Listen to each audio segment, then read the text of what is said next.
Queridos, vamos pegar nossas Bíblias, mais um estudo da Epístola aos Colossenses, Epístola de Paulo, capítulo 3, vamos ler os versículos de 1 a 4. Portanto, se fostes ressuscitados juntamente com Cristo, buscai as coisas lá do alto, onde Cristo vive assentado à direita de Deus. Pensai nas coisas lá do alto, não nas que são aqui da terra, porque morrestes e a vossa vida está oculta juntamente com Cristo em Deus. Quando Cristo, que é a nossa vida, se manifestar, então vós também sereis manifestados com Ele em glória.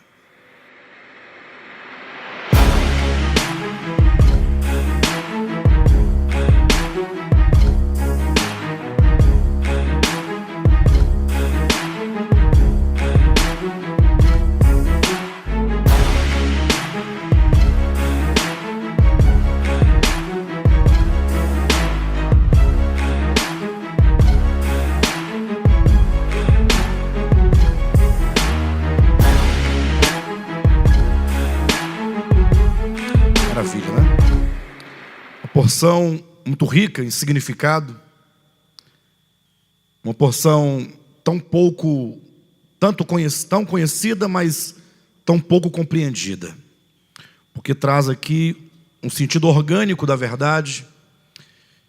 E o cristianismo, historicamente falando, não tem como negar esse fato, leu as Escrituras do ponto de vista meramente teológico, né?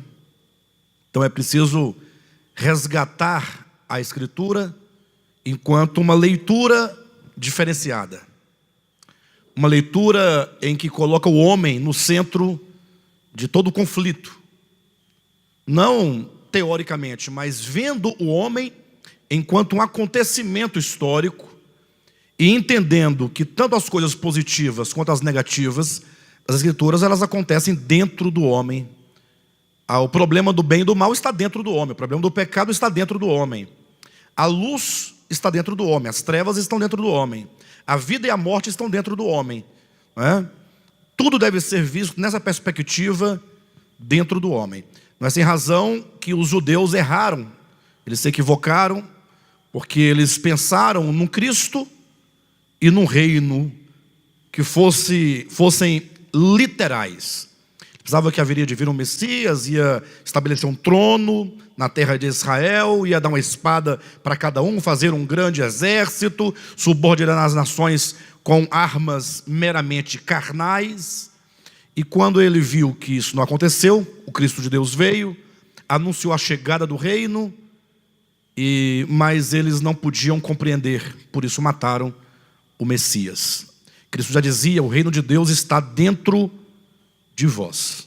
Então é dentro do homem que ocorrem todas as lutas, todas as dificuldades, e é dentro do homem, portanto, que acontece a salvação. Essa porção que acabamos de ler fala acerca da nossa manifestação com Cristo em glória. No versículo 4 que diz: quando Cristo, que é a nossa vida, se manifestar, então vós sereis manifestados com Ele em glória. O tema da salvação, sobretudo nesse desfecho de salvação, no ápice da nossa salvação, que é o tema da glorificação, né? É o tema da ressurreição, que é o tema da segunda vinda de Cristo, tão conhecido. É um tema que também, à semelhança de todos os outros temas, sofreu essa intervenção de um olhar analítico, um olhar meramente analítico, de um olhar teológico, de um olhar conceitual, de maneira que todos vocês aqui sabem e são testemunhas disso, se não é que cada um ainda pensa deste modo. Há uma grande expectativa, em certo modo, da maioria dos cristãos pela segunda vinda enquanto um mero evento histórico. Ou seja, eles dizem, né, Jesus vai voltar. Ficam aguardando assim, né? Um dia ele vai voltar, e quando ele voltar, vai levar a sua igreja para o céu. Então, até então, tudo está correto. A vinda de Cristo vai ocorrer. Essa ascensão, esse arrebatamento deve ocorrer. O problema é que eles falam e veem esse assunto como algo meramente espaço-temporal. Imagine que agora, neste momento, Jesus viesse arrebatar a sua igreja. De repente, 4 ou 5 pessoas aqui desapareciam, porque foi para o céu, e os demais ficam aqui, com cara de tacho, olhando um para o outro. A velha história do arrebatamento, conforme já foi, nós já ouvimos no passado muito isso. Tem até filme, né? Deixados para trás, salvo engano, que propaga essa ideia. Alguém fala, pastor, mas não seria desse modo? Eu estou pensando que é. Estou aguardando. O problema que nós estamos pensando que Jesus vem salvar-nos desse mundo, enquanto esse mundo físico, essa organização de guerras, de tumultos. Nos esquecemos que todas essas coisas externas que nos perturbam, das quais queremos fugir ou nos livrar, são meros reflexos ou manifestações daquilo que o homem é interiormente. Então, o Senhor não se daria ao trabalho de tentar realizar uma obra meramente, como eu posso falar, alopática, né? Uma obra de salvação externa, que trata com os efeitos, não trata com a causa, efetivamente. A salvação de Deus seria homeopática, né? Pequenas gotas, pouco a pouco, processo lento, mas um processo que trabalha natural, interiormente, organicamente, ontologicamente. Não que não haverá um desfecho da história, tem que haver um desfecho. O Apocalipse mostra claramente isso. Mas esse desfecho será um desfecho enquanto consequência de algo realizado na história. Ou seja, a escatologia é o selamento, no sentido de que a escatologia é o amadurecimento e a frutificação de todas as coisas. Sejam as coisas positivas ou as coisas negativas. O que a Bíblia chama no Apocalipse de Grande Babilônia e de Nova Jerusalém são as duas grandes consumações da história do homem sobre a terra. Então é preciso que nós entendamos que tanto o arrebatamento, como a manifestação dos filhos de Deus, quanto a glorificação, quanto a vinda de Cristo, são coisas que se podem experimentar hoje. E que se deve experimentar hoje. Do contrário, se nós não experimentarmos hoje, nós não vamos alcançar o tão sonhado desfecho escatológico. Isso não acontecerá em nós. Então é comum que os cristãos fiquem nessa expectativa, aguardando um dia em que vão ser arrebatados para o céu, e Deus vai dar uma veste branca para cada um, vai mudar o nome, literalmente. As pessoas pensam, eu me chamo Joaquim, chega lá, vou me chamar Salomão. Aí fica a expectativa, vai mudar o nome. Olha, qual o sentido de Deus mudar o seu nome? Paola agora vai se chamar Rebeca. Aí você fala assim, e daí? Ocorre, irmãos, que quando se fala de nome nas Escrituras, e a Escritura tem esse critério, desde a primeira página até a última, tem o critério de que os nomes significam algo. A gente vive num tempo de uma crise de esvaziamento do significado das palavras. A pessoa tem um filho, aí vamos colocar o nome de quê? Coloca Pedro. Outro, não, prefiro Mateus. Aí vem a avó e fala, não, o nome dele vai ser Antônio, em homenagem ao avô. Ou seja, coloca-se os nomes pelo gosto, pela pronúncia, se soa bem, se lembra alguém da família, mas não se coloca o nome pela razão de ser do próprio nome. Então, na Bíblia, o nome tem significado. Por exemplo, quando Jacó teve o seu nome mudado para Israel, o próprio texto deixa muito claro, é porque ele sofreu uma transformação. Havendo uma transformação do ser, agora aquela pessoa já não é mais aquela anterior. Ela agora é uma outra pessoa. Se é outra pessoa, precisa de um novo nome. Novo nome, portanto, implica uma mudança, implica uma transformação. Assim como as pessoas querem receber uma veste nos céus, se esquece que a veste está mais para a questão cultural do que para as questões divinas. O modo como nós nos vestimos, por exemplo, aqui no Brasil, é uma questão cultural. Tem lugares no Brasil em que os índios ali não vestem roupa nenhuma. E agora? Vejam que a roupa está para a questão cultural. Você vai em países asiáticos, né? Ou países do Oriente Médio, por exemplo, lá vocês vão encontrar pessoas com becas, com vestidos, né? Com estolas. Você fala, mas homem vestindo vestido? Como assim? É porque tudo é uma questão, vestido é uma questão cultural. Quando a Escritura coloca o termo veste, vestes brancas, tanto a veste quanto a cor branca estão ali significando algo. Significa as virtudes daquela pessoa. Lembram quando a mulher do fluxo de sangue tocou nas vestes de Jesus? Jesus disse: de mim saiu virtude. Veste é aquilo que nos cobre, é aquilo que, sendo aquilo que somos, está mais externamente para a manifestação daquilo que nós somos. Então, tanto a veste quanto, digamos, o nome, isso estão para um processo de mudança que ocorre no nosso ser. Então é preciso, urgentemente, nós resgatarmos a visão clara das Escrituras acerca dessa tal manifestação dos filhos de Deus. Quando o versículo 4 diz que nós seremos manifestados juntamente com Ele, isso precisa ser compreendido. Então leia comigo novamente, porque se fosses ressuscitados juntamente com Cristo, então veja que inicialmente fala de uma ressurreição comum, não é? Ou seja, juntamente com Cristo. Essa ressurreição, ela já denota automaticamente que você já é outra pessoa. Porque no versículo 20 do capítulo anterior, fala: se morrestes com Cristo. Então implica morte e ressurreição. Buscai as coisas lá do alto, onde Cristo vive, assentado à direita de Deus. Pensai nas coisas lá do alto, não nas que são aqui da terra. Porque morrestes e a vossa vida está juntamente com Cristo em Deus.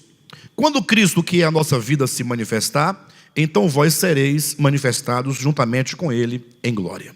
Nós temos basicamente três coisas que eu preciso que os irmãos entendam. Primeiro é quando Cristo, que é a nossa vida, se manifestar. Então nós temos aqui Cristo sendo a nossa vida, Ele há de se manifestar. Ok? Segundo ponto, então vós sereis manifestados com Ele. Então a manifestação de Cristo implica necessariamente a nossa manifestação. Ou não? O texto não diz: quando Cristo se manifestar, vós sereis manifestados, ou talvez serão manifestados? Sereis, é um fato, é uma declaração assertiva. Então não há como você dicotomizar a manifestação de Cristo e a sua manifestação. Cristo vai vir, Ele vai se manifestar, mas pode ser o caso que você não se manifeste, você não... você fique para trás, você não seja arrebatado, você fique perdido, você perca a sua salvação. São vários os argumentos. Então o primeiro é Cristo, se na nossa vida Ele há de se manifestar. O segundo é que nós seremos manifestados com Ele. E aí vem a palavrinha, em terceiro lugar, em glória. E aí, novamente, temos que pensar que essa palavra glória não pode significar, como se pensa, uma luz. Quando Cristo veio agora, eu vou ficar assim, como cheio de luz. Todo mundo vai ver uma luz grande em volta de mim, né? Uma auréola, né? Sobre a cabeça. Ali uma aura que me cobre, que me reveste. Tudo isso são pensamentos de criança.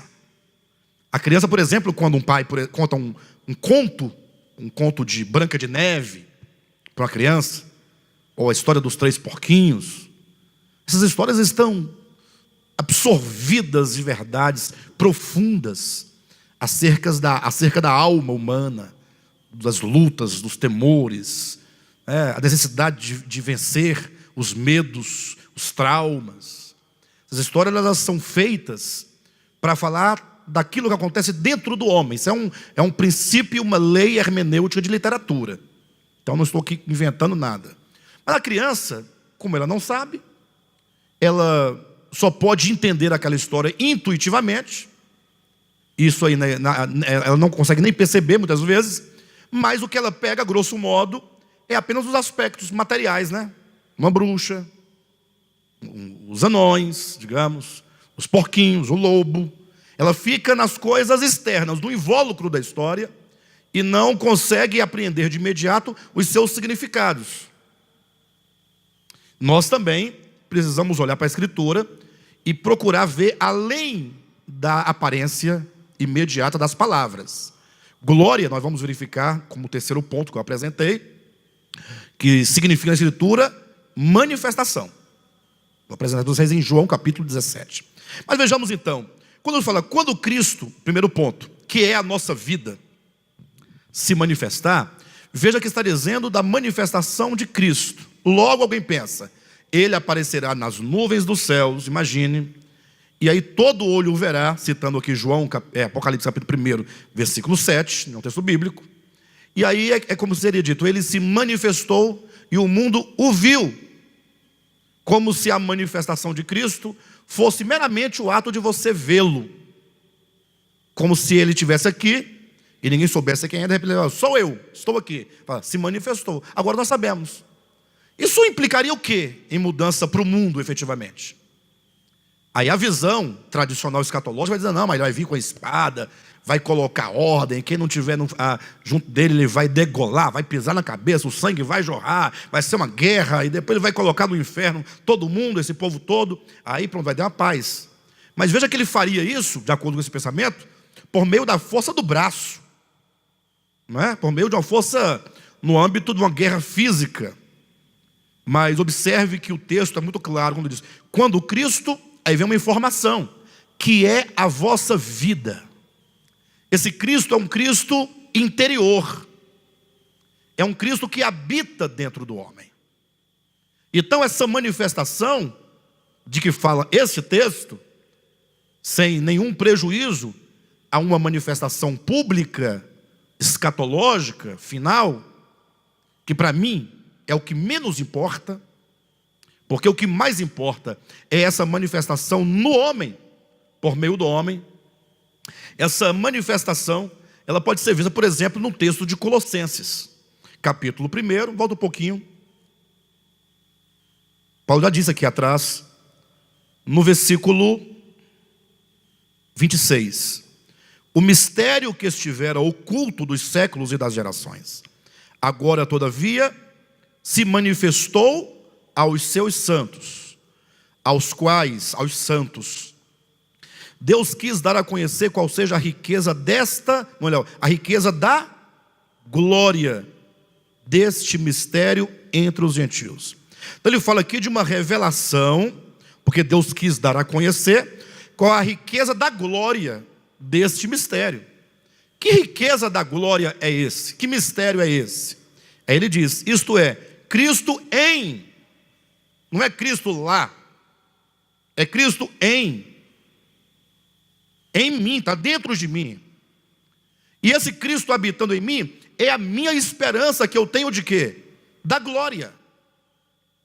Então a glória é o resultado do Cristo em mim. Vocês irmãos entendem? Quando eu disse, entendam claramente, eu tenho muitas pessoas que estão à espreita, querendo pegar uma frase minha. Quando eu digo que é o que menos importa o escatológico, é óbvio que qualquer pessoa que enxergue dirá a mesma coisa. Porque o escatológico é resultado. Isso é automático. Enquanto sem o processo não tem o resultado. O que nos importa é o processo. Né? Cristo sendo trabalhado em mim para que ele se manifeste na minha vida. Quando Cristo é manifestado em mim, automaticamente haverá a minha manifestação enquanto Filho de Deus, que é o segundo ponto. Veja mais um texto antes de nós passarmos para frente. 2 Tessalonicenses, capítulo 1, versículo, eu vou ler bem aqui de trás, do versículo 4, para dar um sentido mais forte, tá? A tal ponto que nós mesmos nos gloriamos de vós nas igrejas de Deus, à vista da vossa constância e fé, em todas as vossas perseguições e nas tribulações que suportais, sinal evidente do reto juízo de Deus, para que sejais considerados dignos do reino de Deus, pelo qual com efeito estáis sofrendo. Se de fato é justo para com Deus que ele dê em paga tribulação aos que vos atribulam, e a vós outros que sois atribulados, alívio, juntamente conosco, quando do céu se manifestar o Senhor Jesus com os anjos do seu poder. Veja que aqui fala de uma manifestação dos céus, em chama de fogo, tomando vingança contra os que não conhecem a Deus e contra os que não obedecem ao evangelho do nosso Senhor Jesus. Estes sofrerão penalidade de eterna destruição, banidos da face do Senhor e da glória do seu poder, quando vier para ser glorificado. Olha a glória de novo aí. Onde? Nos seus santos, e ser admirado em todos os que creram naquele dia, porquanto foi crido entre vós o nosso testemunho. Então, eu quero apenas comentar esse versículo 10, quando vier para ser glorificado nos seus santos. Então, essa manifestação de Cristo ocorrerá por nosso intermédio, por intermédio da igreja, por intermédio do seu corpo. Isso fica muito evidente no sentido profético, quando nós entendemos claramente Gênesis capítulo 1 e capítulo 2. Quando lá nos é dito que Deus criou o homem do pó da terra, não foi? Lembram? Adão, macho. E Deus então multiplicou esse Adão, quando da sua costela, do seu lado, retirou a essência para edificar a mulher. É dito em capítulo 5, versículo 2 de Gênesis, que o macho e a fêmea, homem e mulher, embora dois, foram chamados pelo nome de Adão no dia em que foram criados. Ou seja, Adão era o nome do macho e fêmea, juntos, o que implica a sua unidade. Adão quer dizer humanidade. Então entenda que agora Deus olha para aquele um, que é aquela completação, aquele Adão, e diz: crescei, multiplicai e enchei a terra. Até hoje a maioria dos cristãos leem esse texto sempre nesse sentido literal. Até tem a quem discute, dizendo sim que a pessoa tem que se casar e tem que ter filho. Não pode usar nenhum tipo de preservativo, nenhum anticonceptivo, porque a ordem, não pode desobedecer, é encher a terra de gente, né? Encher a terra.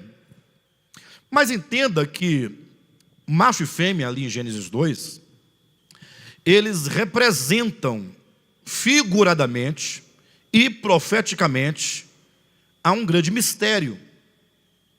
Efésios capítulo 5, versículo 32, falando: deixará o homem a seu pai e sua mãe, se unirá à sua mulher, e serão os dois uma só carne. O apóstolo Paulo diz: grande é este mistério, mas eu me refiro a Cristo e a igreja. Então, quando eu olho para macho e fêmea lá em Gênesis, eu tenho que ver que ali está oculto um mistério, e que esse mistério é o próprio Cristo e a igreja. Por isso que a Bíblia vai colocar Cristo enquanto noivo e a igreja enquanto a noiva.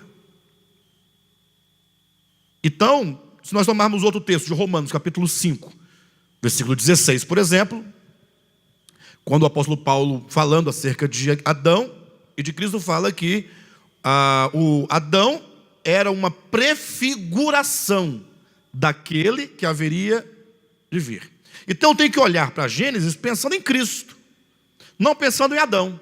Quantos olham para o homem de Gênesis 1 enquanto o homem criado, o primeiro, Adão mesmo, literalmente falando, vai lhe acontecer igual ocorreu com Davi, em Salmo de número 8, que pensando em Gênesis capítulo 1, não podendo compreender, dizia: Senhor, eu sei que tu fizestes o homem assim, assim, mas eu não vejo este homem governando, eu não vejo se cumprir no homem o que está proposto em Gênesis. Foi preciso que alguém escrevesse posteriormente, no caso no livro de Hebreus, para explicar. Não, capítulo 2 de Hebreus explica. Aquele homem lá de Gênesis, conforme foi questionado por Davi, e lá no Salmo, em Hebreus 2 fala, conforme Davi, ou aquele lá no Salmo 2 disse, aquele é Cristo. O que eu quero dizer com isso? O que tem a ver com a manifestação? É que quando diz lá: crescei, multiplicai e enchei a terra, deve ser entendido no sentido profético que Cristo vai crescer, vai multiplicar-se e vai encher a terra de si mesmo. Esse é o significado de tantos textos, sobretudo em Salmos, que diz que a glória do Senhor encherá a terra cheia de Cristo. A pedra, Daniel 2, que foi cortada sem auxílio de mãos, que foi jogada contra a estátua, que depois que destruiu a estátua, ela cresceu, encheu toda a terra. Então, o propósito de Deus quanto ao homem criado é que este homem, enquanto extensão dele próprio, isso está em João 15, quando fala sobre a videira e os ramos. Os ramos são a extensão da videira, para encher a terra da videira mediante os ramos e encher a terra de frutos provenientes da seiva da videira, que é o fruto do Espírito. A seiva é o Espírito. Então a ideia do Evangelho, da glória, da manifestação, é esse Cristo se manifestando por intermédio dos santos. Por isso que no livro de Tessalonicenses, lemos agora, fala que Cristo virá para ser manifestado nos seus santos e ser admirado neles. Ou seja, Cristo, enquanto o belo, vamos colocar o belo da filosofia, que coisa, me fugiu o nome. A filosofia coloca 3 coisas básicas, que é a justiça, o belo e o bem, né?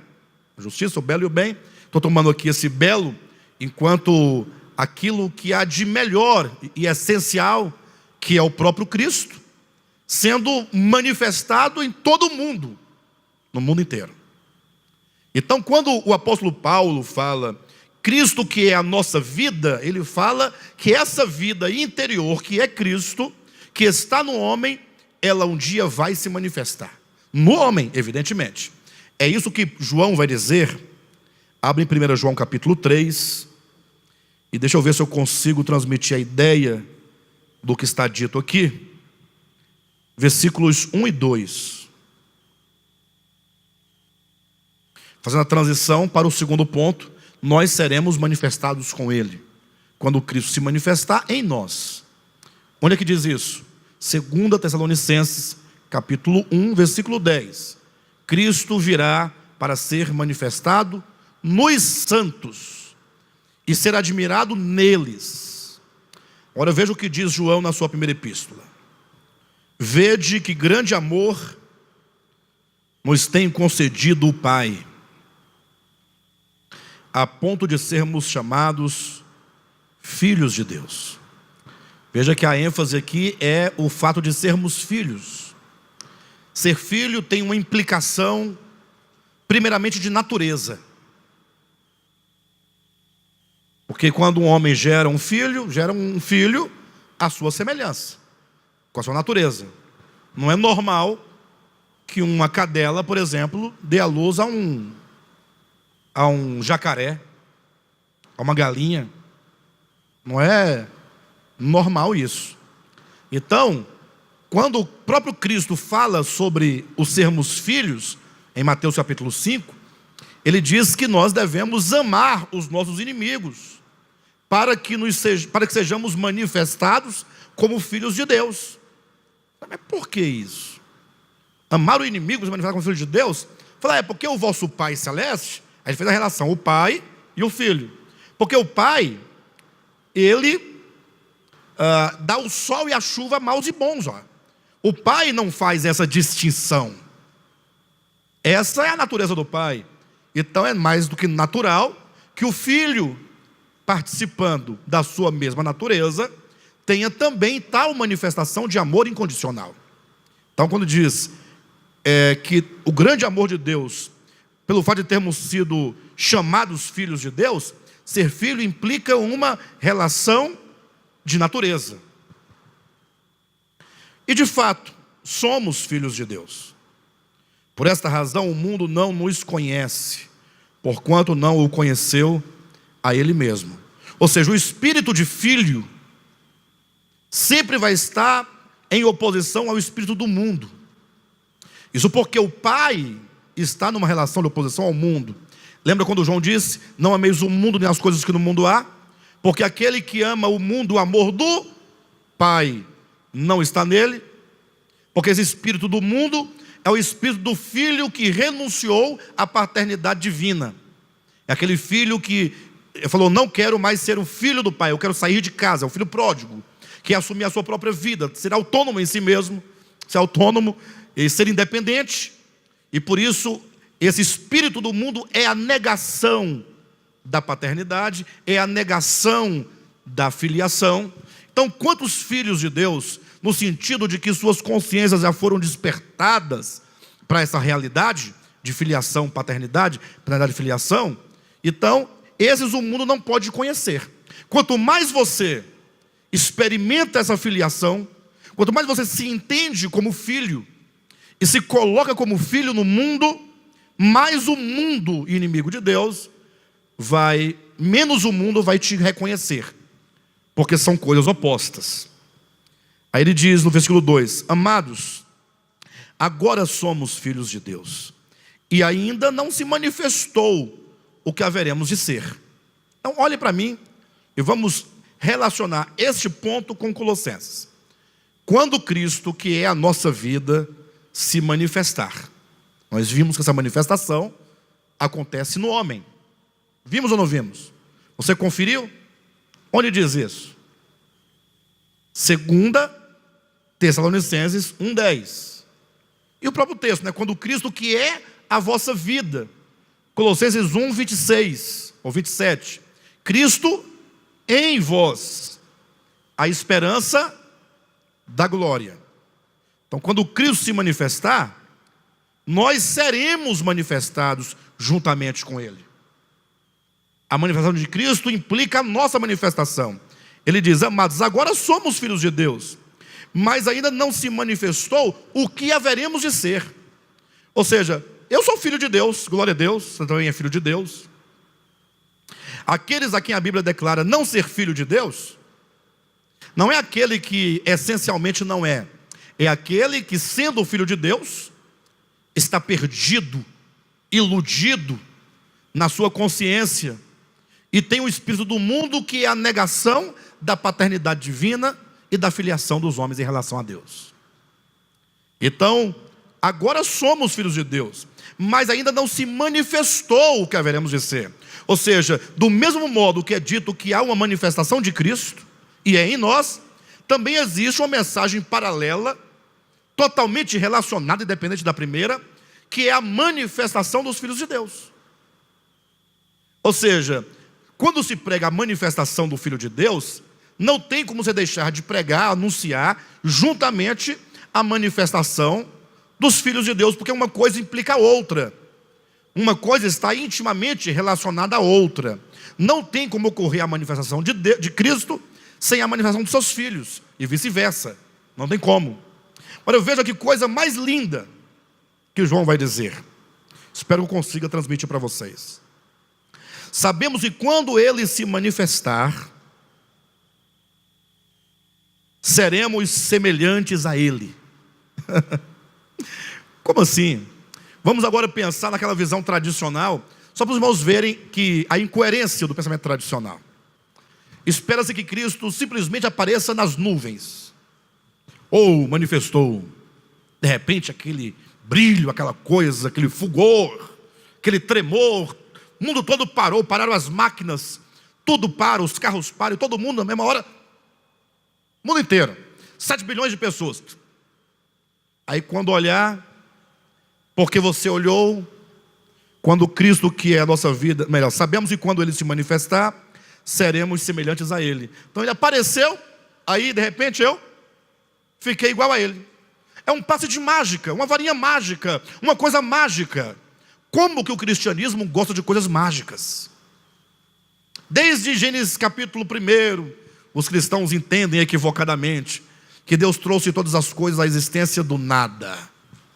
Haja peixe, o peixe apareceu. Haja árvore, a árvore, plim, apareceu. Sol foi aparecendo, como se ele tivesse uma varinha mágica. E pastor, mas ele não tem o poder de fazer isso? Ora, Deus tem o poder de fazer o que Ele quiser fazer. Só que Deus não é incoerente consigo mesmo. Deus é vida. A vida é que gera todas as coisas. Basta você olhar para a sua própria realidade, experiência humana, no seu cotidiano. Nada que Deus fez é automático. Tudo é a partir de uma lei interna, uma lei de vida interior. Você vê que o homem, ele se multiplica, ele se reproduz, não é? Mas Deus criou uma semente. Tem uma semente. Tem que ter semente. Semente tem que ser concebida, tem que ovular, se unir ao óvulo, e ali concebe, e começa um processo lento de gestação. Tudo é assim. Leia, o próprio Gênesis declara, só não vê quem não quer. Produza a terra. A ordem é que a terra produza erva, relva, árvores frutíferas. Não pense que apareceu as árvores tudinho cheias de frutos, não. As sementes foram geradas na terra. A terra como um grande laboratório orgânico, vivo, ali sendo geradas sementes que foram, de acordo com o tempo, germinando, crescendo. Aí nós queremos agora que Cristo apareça nos céus e quando você olhar para Ele, você, plim, transformou, mudou. Não. Quando Cristo, sabemos que quando Ele se manifestar, seremos semelhantes a Ele. Por quê? Que nós seremos semelhantes a Ele quando Ele se manifestar. Porque haveremos de vê-lo como Ele é. Então basta que você veja, e porque você viu, na sua frente já foi transformado? Não. Esse ver aqui está associado à visão espiritual que se tem acerca dele. Na medida e na proporção que eu o vejo, que eu o discerno, que eu o concebo, que eu o compreendo dentro de mim, é que acontece a manifestação dele. E ele se manifestando em mim é a minha própria manifestação como filho dele. Vocês entendem o que eu estou dizendo? Não. Esse ver aqui não é o ato de você ver um objeto, como eu vejo esse copo. Não é o que Cristo disse? Que a vida eterna consiste em conhecer o Pai? Você não vai pensar que esse conhecer é chegar lá um dia e falar assim, olha, vem cá, aqui está o Pai, a Silvia, prazer em conhecer. Pronto, conheci o Pai. Esse conhecer está para um conhecimento interior daquilo que Ele é, na sua natureza, nos seus atributos. Se irmãos poderem entender um pouco disso, pega a metáfora do filho pródigo, ou que seria a parábola do filho pródigo. Aquele filho, quando sai de casa, ele conhecia o pai. Ele tinha uma revolta do pai, não tinha? Certamente ele não engolia o pai. Talvez a presença do pai incomodava o filho. A casa foi ficando muito estreita. Os dois já não cabiam na mesma casa, a ponto de o filho falar, não, vou ter que ir embora dessa casa. Porque ele não considerava o pai, o seu pai, como pai. Seu pai ia se tornar um inimigo, um adversário. Esse filho não podia conhecer o pai. Foi preciso um longo processo de sofrimento do filho, para que ele chegasse no último nível de reconhecimento, primeiramente de que ele nada podia, porque todas as suas tentativas foram frustradas. Foi aí então que caiu ali, a luz brilhou na sua consciência. O termo diz, caindo em si, começa o processo de conhecimento do pai. Ele fala assim, puxa, meu pai é bom, porque até os empregados na casa do meu pai comem pão. Ele começa a entender o pai. E aí ele volta. Mas ainda nesse retorno ele está conhecendo. Porque ele ainda tem a expectativa, eu vou pedir perdão para o meu pai. E meu pai vai me perdoar, mas talvez ele não perdoe assim, perdoado, porque não é assim que se perdoa também. Mas eu vou dizer para ele que ele me receba como um empregado. Aí é capaz que ele perdoe, né? Porque um empregado, tudo bem, ele vai receber com ressalvas. Olha, era o entendimento do filho. E ele foi treinando essas palavras para dizer para o seu pai, mas quando ele encontra, o pai o vê ao longe, corre ao encontro do filho e vai quebrando todos os seus conceitos equivocados. Quando o filho, pai, pequei contra os céus, pequei, o pai não dá nem atenção, o pai abraça. O pai vai ao encontro, né? Correndo. Se fosse outro pai, ficaria esperando, batendo o pé. Né? Ele vai ter que entrar aqui na minha casa, na minha frente, vai ter que me encarar, vai ter que se explicar. Não, o pai vai ao encontro. E abraça o filho, beija o filho, e lhe entrega tudo aquilo que é dele, que é do pai. sandálias, vestidos e anel no dedo, e dá uma festa. Por isso que o filho mais velho não podia conceber essa ideia. Em tudo isso, esse filho que um dia saiu por não conhecer o pai, agora conhecia o pai. Sabia.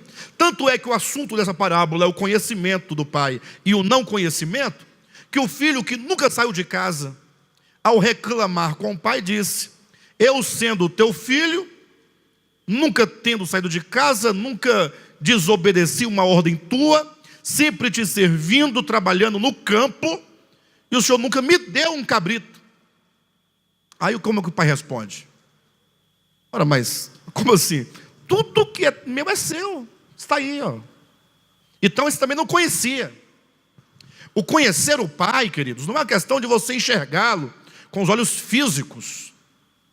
Está para uma questão de intuição e de conhecimento do Espírito dentro de você, que forma um novo coração, que forma uma nova consciência.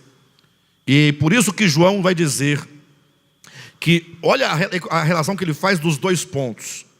Sabemos que quando ele se manifestar, então pense ele manifestando em mim, em amor, paz, alegria, longanimidade, benignidade, mansidão, domínio próprio, santidade, justiça, tudo isso. Uma ausência completa em mim de qualquer coisa que é do meu ego. Esse ego foi aniquilado. Nada de prostituição, de impureza, de adultério, de inimizade, de porfia, de vaidade. Tudo isso foi banido. Portanto, tudo agora que sai de mim em palavras, meus pensamentos que geram as palavras, que geram comportamentos, que geram ações, tudo refletindo aquilo que ele é. Ele está se manifestando por meu intermédio. Quando Cristo se manifestar, ou sabemos que quando ele se manifestar, seremos semelhantes a ele. Ora, por quê? Porque eu estarei vivendo e agindo conforme ele é. É uma relação que não tem como separar. Ele se manifesta em mim, e quantos me veem falam: mas você parece muito com ele, porque você fala como ele. Tanto é que os primeiros cristãos foram chamados em Antioquia de cristãos. Por que os primeiros crentes foram chamados de cristãos? Ora, por causa do Cristo. Eles viram essa identidade, eles viram essa relação. Então, quem procede de Cristo, vive como Cristo, é um cristão. E quem não procede, não vive como Cristo, não poderia ser chamado de cristão, pegando a palavra pelo seu sentido próprio. Então, quando Cristo se manifestar, nós seremos semelhantes a ele, porque ele se manifesta em mim, e quem me vê como Cristo, semelhante a ele. E esse processo só ocorre porque haveremos de vê-lo como ele é. Ora, não é apenas haveremos de vê-lo, mas como ele é implica que nós ainda não sabemos como ele é. Que talvez muitos dos nossos conceitos sobre Cristo estejam equivocados. São religiosos, egoístas, avaros. Tanto é que em nome dele foram feitas muitas guerras no passado, muitas pessoas foram mortas em nome dele. E até hoje se persegue pessoas, se cria inimizade, divisão, contenda em nome dele. Porque as pessoas entendem que Cristo faria isso, né? Alguém diz: pastor, mas não está dito lá, por exemplo, Jesus dizendo: não penseis que eu vim trazer paz à terra, mais espada? Desde agora estarão 2 contra 3, 3 contra 2, e pai contra filho e tal, falando. Mas cuidado com a sua leitura. Jesus é o príncipe da paz. Portanto, ele não veio trazer espada. Ah, pastor, mas se ele disse que veio trazer espada, você fala que ele não veio trazer espada, é a sua leitura do texto que está equivocada.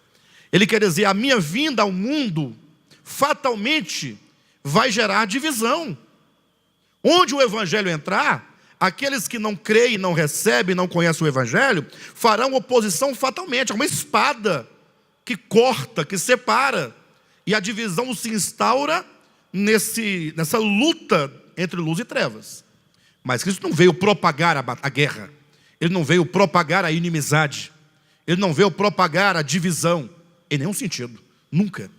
Cristo, ele sempre, e a sua própria missão é de reconciliar. Ele veio reconciliar o mundo com Deus, reconciliar o homem uns com os outros.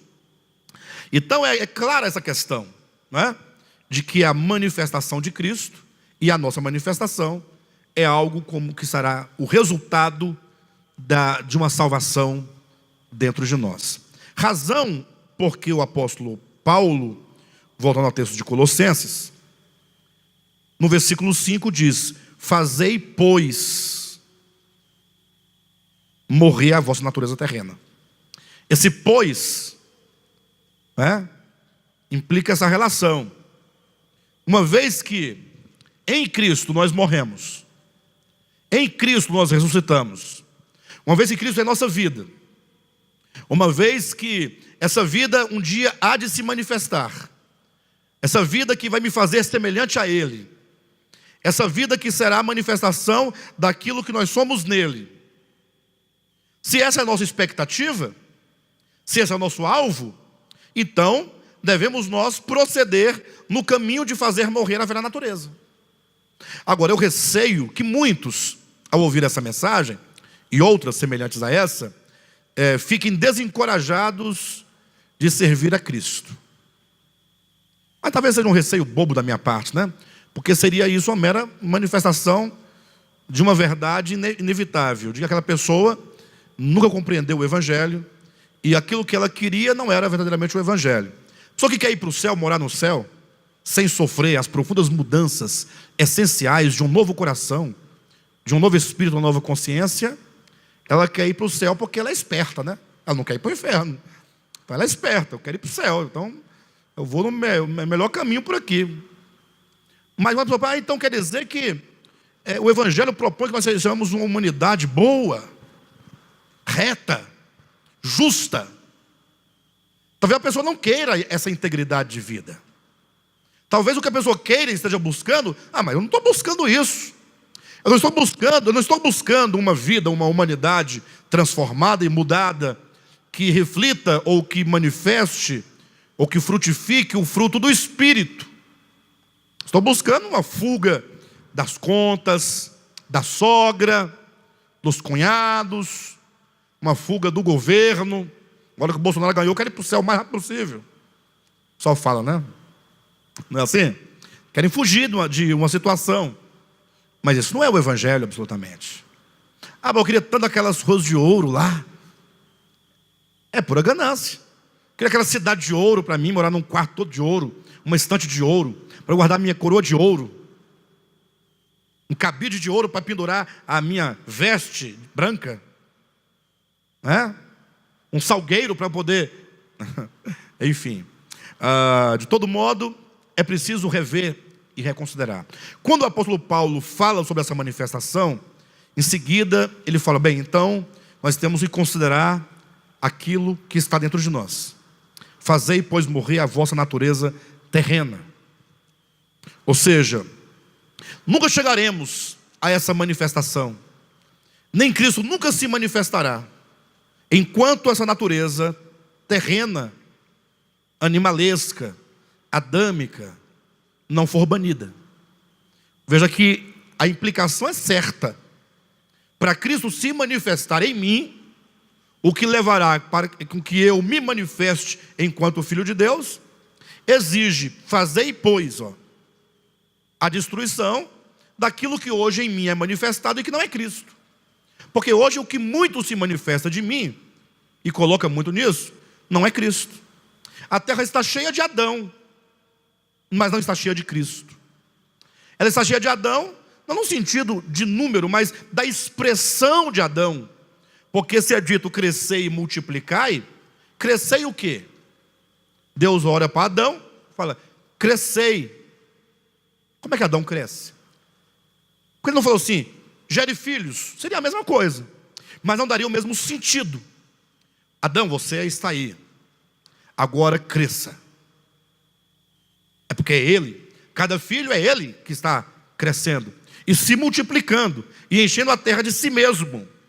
De sorte, então, que quando nós vemos todas as maldades, as misérias humanas, isso tudo é uma manifestação daquilo que é o homem, ou daquilo que é Adão.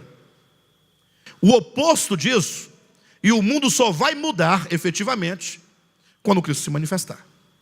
Então, não haverá nenhuma mudança real, de fato, que compreenda a justiça, o bem, a bondade, a misericórdia, a graça, enquanto não houver a morte dessa velha natureza. Não tem como fazer diferente. Se fosse diferente, aí teria um grande problema. É aquela pergunta que muitos fazem, né? Por que Cristo não veio ainda? Quem já se perguntou isso? Mas, gente, Jesus prometeu voltar tem 2000 anos, Marcinho. 2000 anos.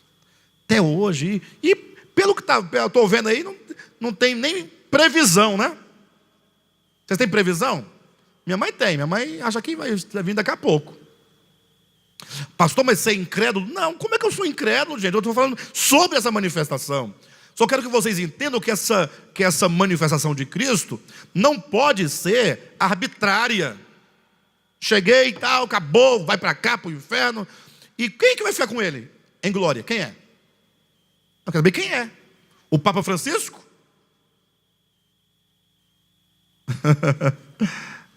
Aí, imagina só se ele levasse a gente para o céu.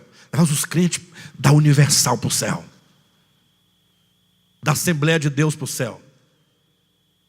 Todo mundo. O DEVAP junto também, nós também. Primeiro que não daria certo lá.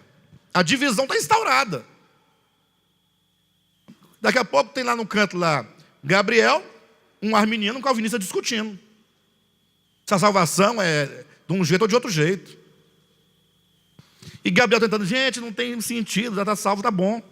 Não, é porque a verdade, não sei o quê, a ortodoxia, a ortopraxia. Daqui a pouco imagina só as pessoas que não se gostam, que são inimigas. O céu iria virar um inferno. Ah, pastor, mas não é assim não. Nós seremos transformados num piscar de olhos. Bem, leia claramente o texto de 1 Coríntios 15. Lá está falando este corpo mortal. Está falando do corpo corruptível para o incorruptível. Está falando desse corpo, da matéria. Não é da alma. A alma é um ser complexo. Quem já falou assim, rapaz, mas o fulano é uma pessoa difícil. Quem conhece uma pessoa difícil aqui? Difícil.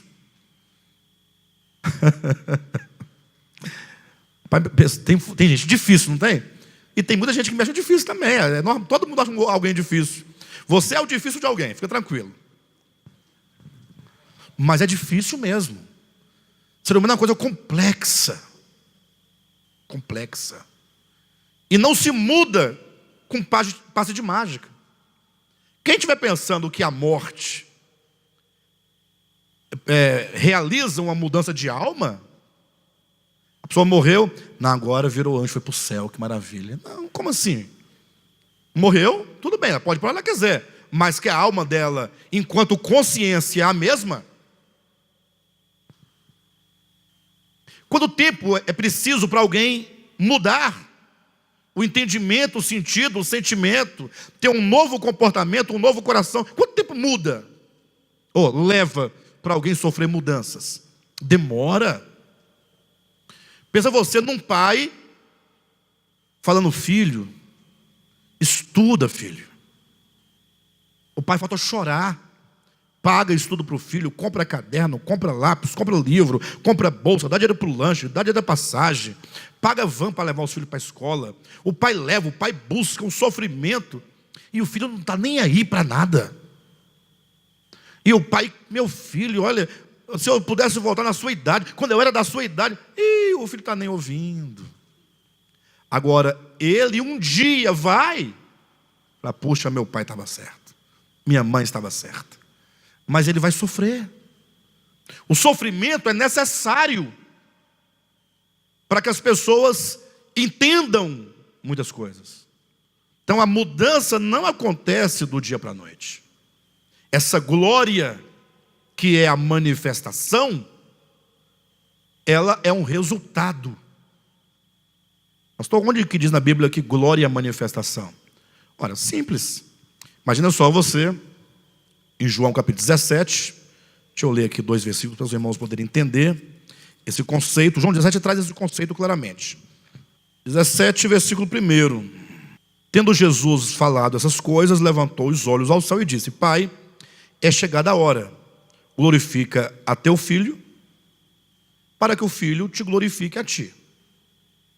Bem, quando o filho fala: Pai, glorifica o teu filho, o filho precisava ser glorificado. Aí ele fala: para que o filho te glorifique a ti. Então o pai também seria glorificado. A glorificação de um implica a glorificação do outro. Vejam a relação. O que significa essa glorificação do pai? É o filho: glória ao pai. Estou glorificando? Bom, glorificado? Não. Veja o texto. Quer ver? Versículo 4. Eu te glorifiquei na terra, consumando a obra que me confiaste para fazer. Ou seja, a obra que o filho realizava, na medida em que ele realizava, estava glorificando o pai. Não é rendendo glória ao pai, estava tornando o pai conhecido. Versículo 5. E agora glorifica-me, ó Pai, contigo mesmo, com a glória que eu tive junto de ti, mesmo antes que houvesse mundo. Ou seja, antes de haver mundo, estava o filho ao lado do pai. Sim ou não? Então, enquanto Deus, aquele que é o Logos, quando os mundos foram criados, lá estava o Logos, conhecido do mundo e dos mundos. Mas a encarnação do Filho foi ele entrar para o anonimato das criaturas. Tornou-se homem, semelhante a homem. Era Deus encarnado. Ele fala: agora, Pai, chegou o momento, glorifica o teu filho, mostra-me ao mundo, mostra ao mundo aquilo que eu sou, do modo como eu estava contigo lá, que eles vejam que eu sou aquele que lá estava. Mostra-me ao mundo, revela-me ao mundo, porque uma vez que eu for revelado ao mundo, tu serás revelado como tal. Porque, versículo 7, versículo 6, manifestei o teu nome aos homens que me deste desse mundo. Porque Cristo manifestou. Se você ler o versículo 4, eu te glorifiquei na terra, consumando a obra. Versículo 6, manifestei o teu nome aos homens. Manifestar o nome é o mesmo que glorificar o Pai. Quando ele glorificava o Pai, mediante as obras, ele estava manifestando o nome do Pai aos homens. Mas entenda, manifestar o nome, não é falar: o nome do meu pai é Pai, ou é Jeová, ou é Yahvé. Não. Manifestar o nome é a pessoa. Eu manifestei o teu ser ao mundo. Quem me viu, me ouviu e viram as minhas obras, eles puderam perceber a ti. Então essa glória é a manifestação. Bem, de todo modo, é importante o pensamento de Paulo, quando ele, tão logo acaba de falar dessa manifestação do Filho em nós e nossa como Filho de Deus, ele recorre à praxis da vida humana e cristã, dizendo que nós devemos fazer morrer a natureza terrena.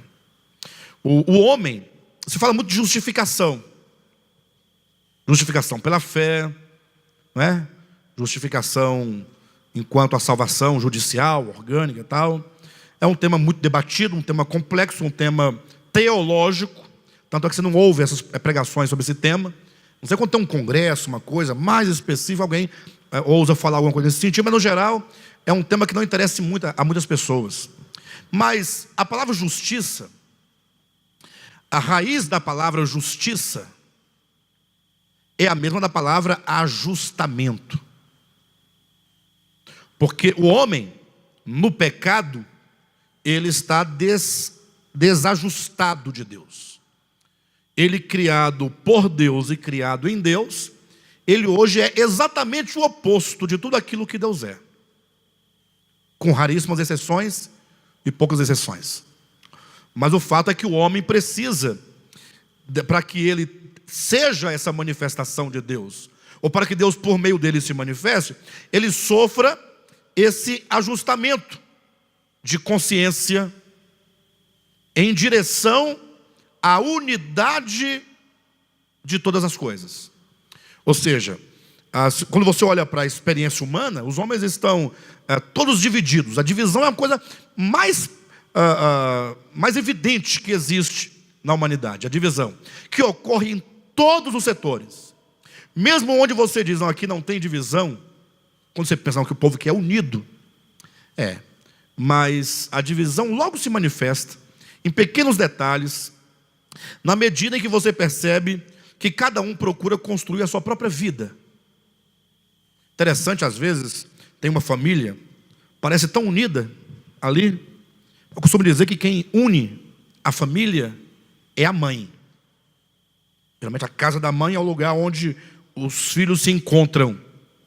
Quando a mãe falece, pensa com os filhos, e os agora irmãos, né?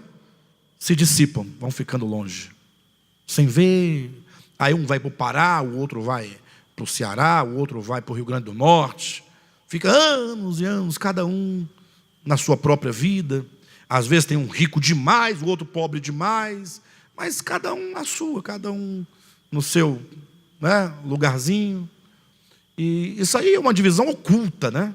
Oculta. Sem falar daquelas divisões que são claras, que é a inimizade, que é o ciúme, que é a porfia, que é a contenda, é a divisão no âmbito da religião, porque o cristianismo se vê como sendo a única religião do mundo, todas as outras são do demônio. Você já viu o cristianismo, enquanto tal, fala, não é só nós, tem outras religiões também, não fala, não, é só nós. E as outras? Do demônio. Mas, se a nossa é de Deus, as outras são de quem? Se as outras não são a nossa é de Deus. E as outras é do demônio. Se a nossa é de Deus, imagina se não fosse, hein? E eu falo de cristianismo, enquanto instituição. Não estou falando de fé, de Jesus Cristo, de evangelho, não. O evangelho é verdadeiro. E o evangelho não é só nosso. O evangelho pregado nessa modalidade histórica, né, tem o cristianismo como seu portador principal. Mas o evangelho de Cristo está sendo pregado no mundo inteiro, desde sempre.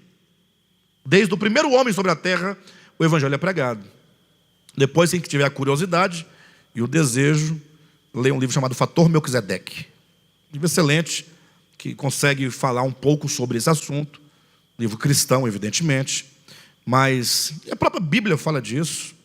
Lembra que Jesus uma vez falou assim, olha, eu ainda tenho muitas outras ovelhas que não são desse aprisco.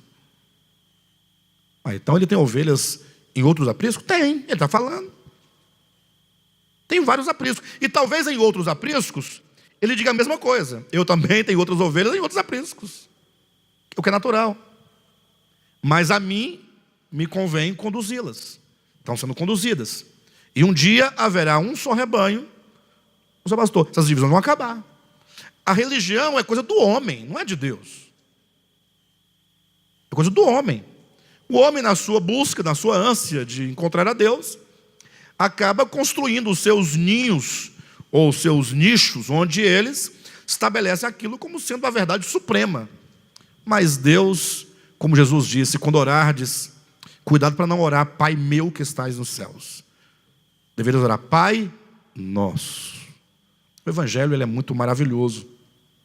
Então, os homens eles precisam de serem trazidos de volta para o eixo dessa compreensão e da experiência dessa verdade, enquanto Cristo em nós, Cristo no homem. Não é uma coisa que você tem e o outro não tem, que você recebeu e o outro não recebeu, que você mora no Ocidente e tem o do Oriente não tem.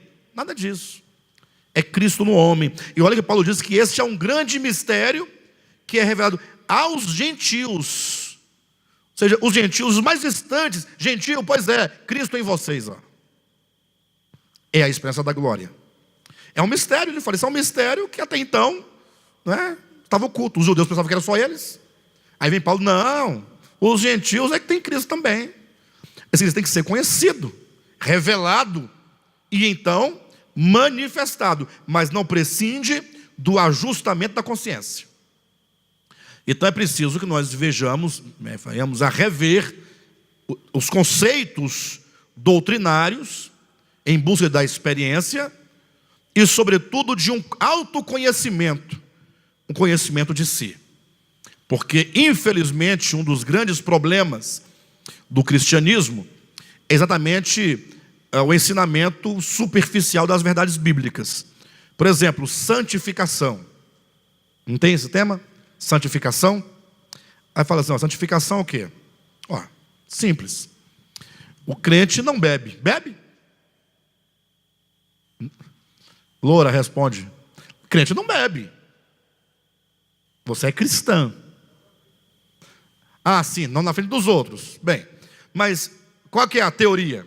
Crente bebe cerveja? Pinga, então? Misericórdia. Então, se você deixa de beber, você começou a se santificar. Pronto. Crente não fuma. Fuma? Responde. Então, se você deixou de fumar, já está se santificando. Crente não dança. Dança? Então, crente não vai à praia. Praia? Misericórdia. Quando vai de terno. Melhor não ir, meu irmão, porque na praia de terno, pensa num sofrimento. É o inferno, né? Crente não vai ao cinema. Crente não canta uma musiquinha do Zezé de Camargo e Luciano. As musiquinhas chorosas. Não canta. Aí fica ali, ele acha que isso é santificação. Nós ficamos a vida inteira ouvindo que ser crente cristão, ser santificado, é você ter esse antissocial. Aí você ficou ali, na sua presunção de se achar melhor do que o outro, porque a sua roupa é diferente, porque não frequenta aquele lugar. Você ficou ali na sua arrogância, na sua hipocrisia, porque muita coisa você tinha vontade de fazer e não fazia porque não podia, mas vontade tem. Ou na hipocrisia de não fazer na frente dos outros, mas fazer escondido. Então, depois de tantos anos com isso impregnado, mesmo sabendo que Jesus disse, o que está fora do homem não pode contaminá-lo, mas o que está dentro do homem é o que o contamina, mesmo sabendo disso, é preciso agora você fazer uma análise e ter um autoconhecimento.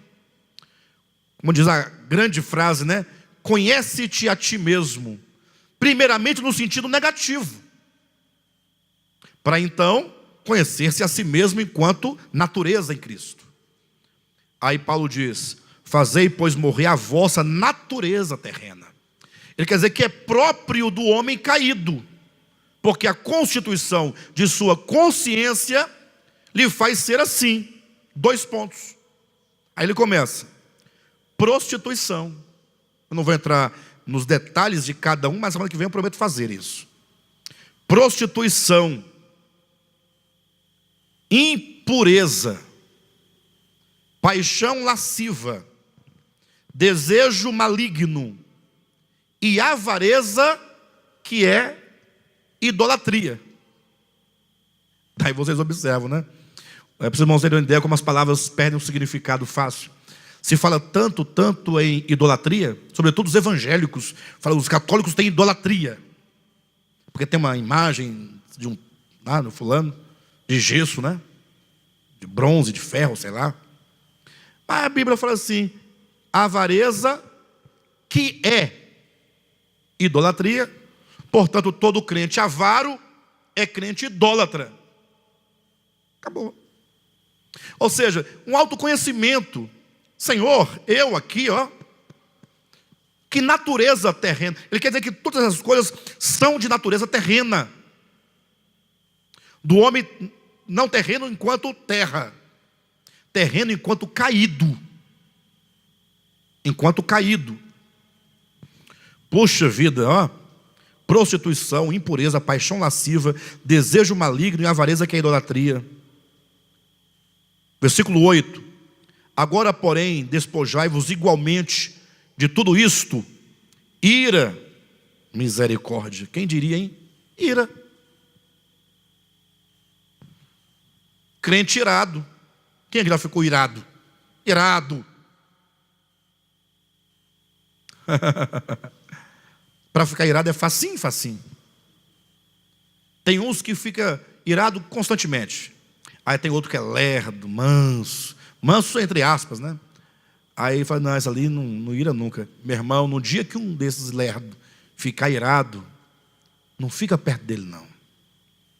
Porque quando esse povo lerdo fica irado, ele fica cego. Cega. Aí esses outros que ficam toda hora irado, é tipo um cachorro que late muito e não morde, sabe? No final não dá nada, mas esse escaladinho, misericórdia. Mas olha, gente, ira, indignação, maldade. Maldade. Despojar dessas coisas é o processo de santificação. Veja, não tem nada a ver com a música que você canta, a roupa que você veste, a comida que você come, a bebida que você bebe, nada a ver com isso. Lógico que essas coisas que nós estamos aqui não tem nada a ver, temos que tomar um cuidado, porque existe uma desordem em muitas coisas, né? Eventualmente você pode ser um dependente alcoólico. Isso é uma doença. Doença mesmo. Tem que ter tratamento para isso.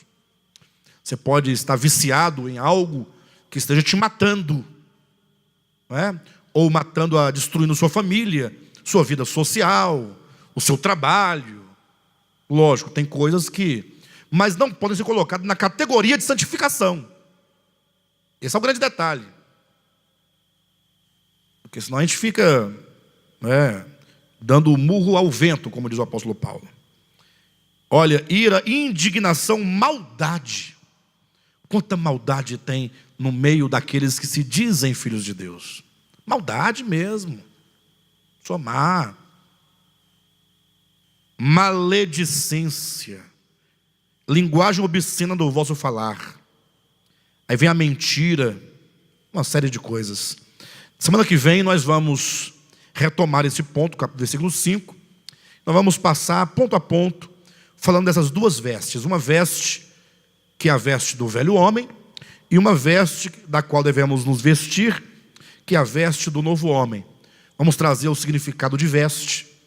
Como Paulo fala, despojai-vos, que é um sentido de despojo, é um sentido, e despirdes, despirdes do velho homem, e nos revestir de uma nova veste, que é de Cristo. É o significado dessas coisas, e para nós podermos caminhar e crescer nessas virtudes de Cristo. Tá bom?